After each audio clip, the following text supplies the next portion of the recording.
बिस्मिल्लाहिर्रहमानिर्रहीम। खातिन हज़रात, मैं हूं अख्तर अब्बास और आप सबको मेरा सलाम पहुँचे। कल शाम ये हुआ कि मगरिब की अज़ान के वक्त मेरी आँख खुली और थका हुआ था, दिन भर एक्टिविटीज़ और काउंसलिंग, तो बीच में घंटा मुझे मिला आराम करने का, तो मैं सो गया। उस वक्त मैंने कुर्ता और पजामा पहना हुआ था और मैं वज़ू कर रहा था जब घर की बेल बजी। तो मैंने दरवाज़ा खोला, बाहर पैगाम टीवी वालों की गाड़ी, उनके कैमरामैन, उनके प्रोड्यूसर और पूरी टीम खड़ी थी। खैर उनको मैं अंदर ले आया, फिर उनको कमरे में बिठाया। आमतौर पे मेरे जो ऑफिस में आते हैं तो उनका दो चीज़ों से इस्तकबाल किया जाता है, एक उनको बोतल दी जाती है और साथ एक जूस दिया जाता है, यानी ये जो अच्छे खालिस वाला जूस होता है। तो दोनों का ऑप्शन होता है। अगर मैं सामने हूँ तो फिर आमतौर पर लोग बोतल लेते हैं, अगर मैं चला जाऊँ तो फिर ज़ाहिर है वो जूस और बड़े मज़े से वो लिया जाता है और वापस खाली डिब्बा ही होता है।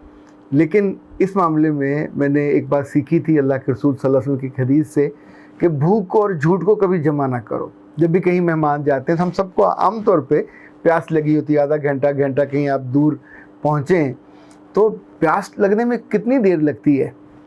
अगर जहाँ आप गए हैं वो मेज़बान अच्छा है तो उसको आपसे पूछना नहीं चाहिए, पूछे बिना ला के रख देना चाहिए।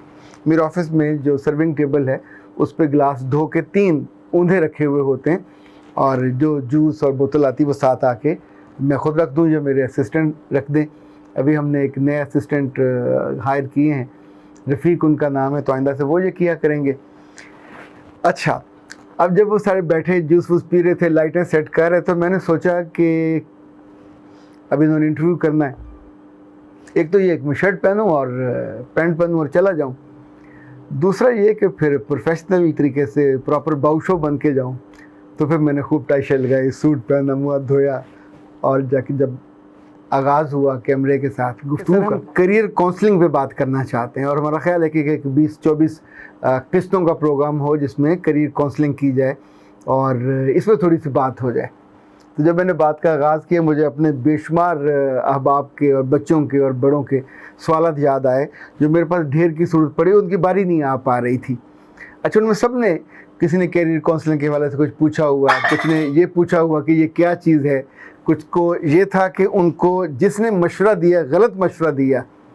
तो मैंने फिर उनसे गुजारिश की कि जब भी करियर काउंसलिंग करवाएं, एक तो ये बात याद रखें कि career counselling is a lifestyle, जिसको करनी है उसको वो जीना चाहिए।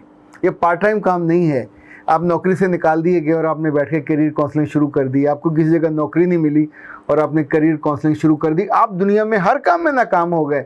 कोई छोटी सी आपको नौकरी मिली तो जो आपके पास आया, चचा मामा ताया का बच्चा, आपने उसको वो चीज़ें बताई और वो मुश्किल कर दी जो वो करना चाहता हो। कहा ये तो हो नहीं सकता, ये ऐसा नहीं हो सकता। हमारे बेशतर जो काउंसलिंग करने वाले लोग हैं, जबरन काउंसलिंग करने वाले, वो आम तौर पे राह से बेराह कर देते हैं और लाहौर में ख़ास तौर पे करियर काउंसलिंग के बहुत थोड़े लोग हैं। ये एक जेन्युइन असाइनमेंट है। जैसे जहाज़ हर कोई नहीं उड़ा सकता, जैसे ट्रेन हर कोई नहीं चला सकता, अब करियर में जब तक आपने 10 चीज़ें, आपका विजन ना हो, आपने 20-30 साल गुजारे ना हो, आपने लोगों की खूबियाँ ना देखी हों, लोगों की खामियाँ ना देखी हों, लोगों को काम करते ना देखा, लोगों को निकाले जाते ना देखा हो, लोगों को उनकी ट्रेड की बुनियाद पे नाखुश ना देखा हो। लाइक मुझे याद है, मैंने एक दफ़ा यूईटी में इलेक्ट्रिकल इंजीनियर्स की एक ट्रेनिंग ले रहा था। 52 लड़कों में से मैंने पूछा कि आपको ये करियर कैसा लगता है। अब जाहिर है डॉक्टरी और इंजीनियरिंग जो है पाकिस्तान में सबसे ज़्यादा महबूब और मकबूल माने जाते हैं। उनमें से 52 में से 48 बच्चों ने कहा we hate this, we are not willing to continue, but it was the social pressure of my father, my mother, my grandfather, my uncle, some of my family member. उनका प्रेशर क्यों था? ये इज्जत वाला काम है, जॉब अच्छी होगी, रोब होगा, टैगा होगा, शादी जल्दी हो जाएगी, अब शादी अच्छी जगह हो जाएगी। अब ये जो फ़ज़ाइल हैं, तो मैंने उनसे कहा कि अल्लाह के बंदो, 12 साल तुमने पढ़ाई की, 4 साल ये पढ़ोगे, 13, 14, 15, 16 साल, और उसके बाद 25-30 साल ऐसे होंगे जो तुम नाखुशी के साथ गुजारो। You wouldn't be happy, not a single day. Early in the morning, whenever you are going to join your job, और तुम वहाँ जाके काम करोगे, every time you would be unhappy. खुशी तुमको छू के नहीं गुजरेगी। तुम लोगों से बात करोगे, खाने को दौड़ोगे, तुम लोगों के अपने साथ वालों से बात करोगे, तुम्हारे मुंह से नाशुक्री के जुमले निकल रहे होंगे, तुम बॉसेस से बात करोगे, दिल में अब्यूज़ कर रहे होगे। एवरी टाइम, एवरी मोमेंट तुम्हें लगेगा तुम नंगे तवे पे खड़े हो और नीचे से गर्मी। जो नाखुशी है ये करियर बनाने नहीं देती, ये करियर में आगे जाने नहीं देती। सो याद रखिएगा, एक तो कभी किसी नालायक और निकम्मे आदमी के पास करियर के लिए मत जाइए। दूसरा, ये जो आमतौर पे स्कूल में टीचर्स होते हैं, अक्सर ने थोड़ा पढ़ा हुआ होता है या अक्सर एग्ज़ाम में नाकाम हो के वहाँ आए होते। बहुत कम खुशबख्त होते हैं जो अपनी मर्ज़ी से टीचिंग को प्रोफेशनल करियर के तौर पे उन्होंने अपनाया होता। दुनिया में पहले काउंसलिंग ये होती थी कि लोग आपके पास आते थे, आप उन्हें बताते थे। अच्छा, लोग अपनी मर्ज़ी की काउंसलिंग, आपको डॉक्टर बनना पसंद है तो आप ये गाइड कर दोगे। आपको सुना, अपने अखबार में पढ़ा कि इन दिनों आईटी के लोगों का बड़ा ज़ोर शोर रहता है, वो उनको गाइड कर दोगे। This is not counselling. Counselling में टेस्ट होते हैं, काउंसलिंग में टेस्ट होता है, काउंसलिंग में आपके फैमिली प्रोफाइल होता है। अब आपकी पूरी फैमिली में से कभी ज़िंदगी में किसी ने बिज़नेस नहीं किया, आपको बिज़नेस तरफ कैसे मोड़ दिया जाए। इनफैक्ट जिस चीज़ पे आपका ध्यान होगा, जो आपको पसंद होगी, जिसमें मुफ्त काम करने पे भी आप तैयार होंगे और जिसके लिए आपने बहुत सारा इन्फॉर्मेशन इकट्ठा किया हुआ होगा और आप इकट्ठा करते, सोचते, पढ़ते थकते नहीं होंगे, वो आपका करियर बन सकेगा। लोगों के कहने पे जिस करियर में आप जाओगे, कुछ दिनों बाद आप उकता जाओगे। एक पूरा जुमला कहा जाता है मिड करियर सिंड्रोम। लोग करियर में चले जाते हैं, 4-6 साल के बाद दिमाग उनका तपने लगता है, they are unhappy, they are not willing to continue that career. फिर वो छोड़ के ज़ीरो से शुरू करते हैं। पाकिस्तान में इस्लामाबाद में 2 अदारे हैं, एक यूसुफ अलमाज साहब का एजुविजन, ये स्कूल के बच्चों की करियर बहुत अच्छे करियर काउंसलिंग करते हैं, और इसी तौर पे वहाँ अहमद साहब का अदारा है, वो भी करियर काउंसलिंग बहुत अच्छे करते हैं।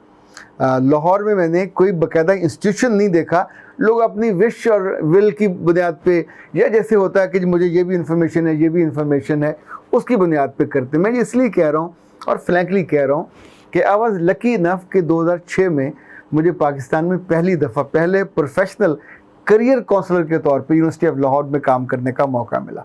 It was the first university of Lahore को ये एज था।